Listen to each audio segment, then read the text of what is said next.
So, di ba? Napaka-satisfying mga katinta pag ganito kabula yung soap na gagamitin mo pag nagka-carwash ka.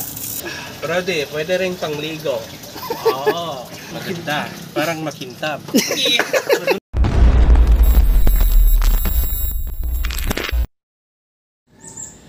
Good morning Internet World! Kumusta po kayo? Mototinta TV po muli. So kumusta mga katinta? It's been a long weeks na hindi po tayo nakapag-upload dahil nga medyo sobrang busy po tayo sa trabaho at yun, the same time maraming inaasikaso. So ngayon nakapag-vlog ulit tayo at meron tayong itetest na isang product na pang motor or pang sasakyan. So yun, hindi po ito sponsored mga katinta. Pwede nating sabihin yung honest review. Ayan. So ang product na ito mga katinta is Pro-D Car Wash. Ayan, Pro-D shampoo ng sasakyan or pwede rin sa motor. Ang kagandahan nito mga katinta is sabi ng tropa is meron daw siyang hinalo na wax. So at the same time napapakintab niya na rin yung inyong mga sasakyan or inyong mga motorsiklo. So yun, itetest natin at titimplahan natin at ang sabi niya tansyahin mo na lang, wala naman ng exact na measurement kaya tansyahan na lang. Ilalagay natin ito mga katinta sa manual na foamer, yung binobomba na nabili natin sa Shopee at susubukan natin sa sasakyan natin. Okay, so yun, imimix na po natin mga katinta sa manual na foamer natin. Siguro tansyahan na lang, wala naman siya sinabi kung ano yung exact na measurement nito. Lagyan na natin ng tubig at konting Pro-D car shampoo with wax. Probably 1/4 siguro nito ang lalagay ko sa isang tabo at hahaluan natin ng tubig.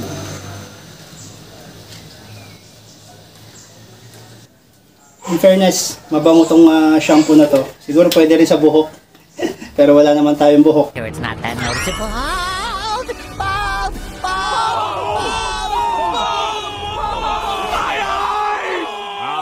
Alright. Kaya sasakyan na lang natin gagamitin. At haluan natin ng tubig.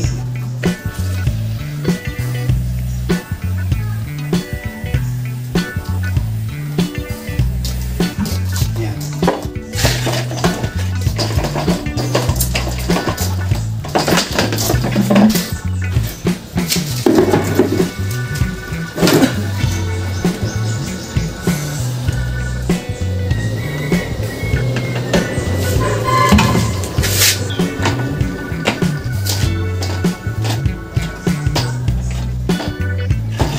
Then, pump natin.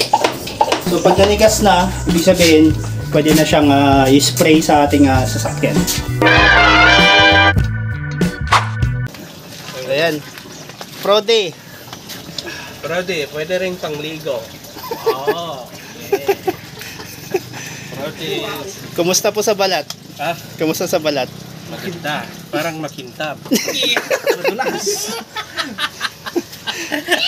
Susubukan na po natin, wawashingan na po natin tong ating Toyota Vios at susubukan natin kung goods na goods ba yung Pro-D Detailing Shampoo with Wax. So yan, washingan muna natin, basahin muna natin, tsaka natin gamitin.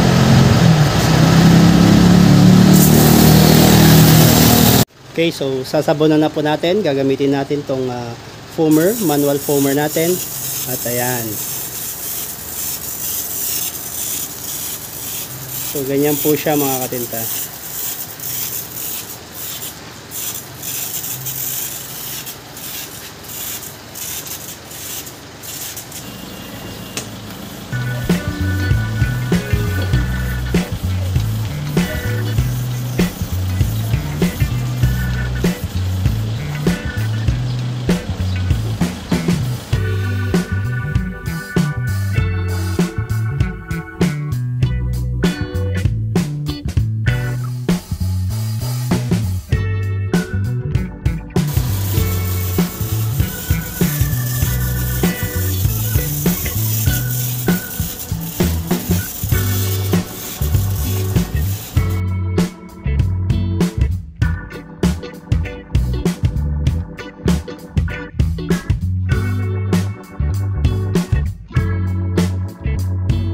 Ngayon, sa gulong naman tayo maglalagay ng foam wash.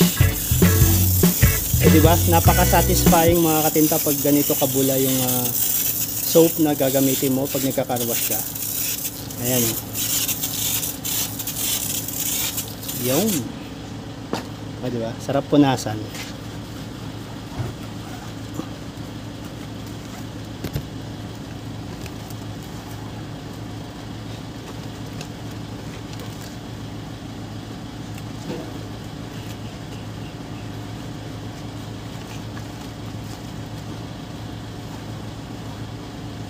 Yan.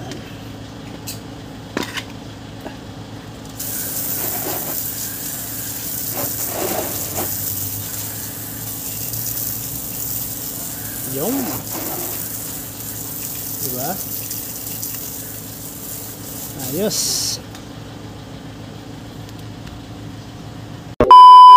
So after po nating mawashingan mga katinta gamit ang Prodi na car shampoo with wax, ayan, pupunasan na po natin. Hindi ko na po na-video kanina yung pagpunas ko ng kanebo mga katinta, no? Pero ito, gagamitin na natin yung pang finishing natin. So dry cloth po ang gamit natin dito, ayan. At finishing. Ayan. You know, kintab check. Alright.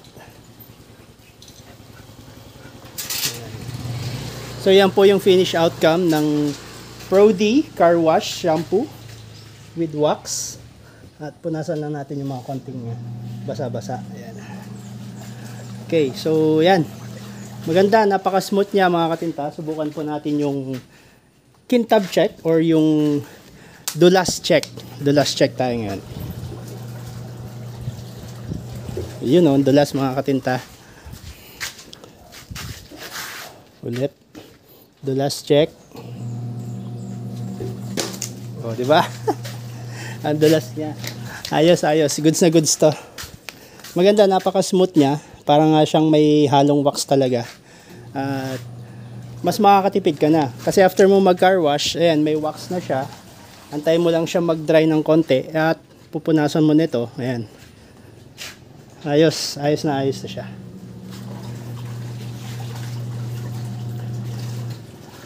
Yung. Alright. So, yan. Super satisfied naman ako sa outcome mga katinta. Ayos na ayos. At, yan. Tapusin ko na lang pupunasan ng dry. At, good to go na po tayo. So, i-rate natin yung Prodi Car Shampoo with wax. Goods na goods. Moto Tinta certified po yun. Ayos.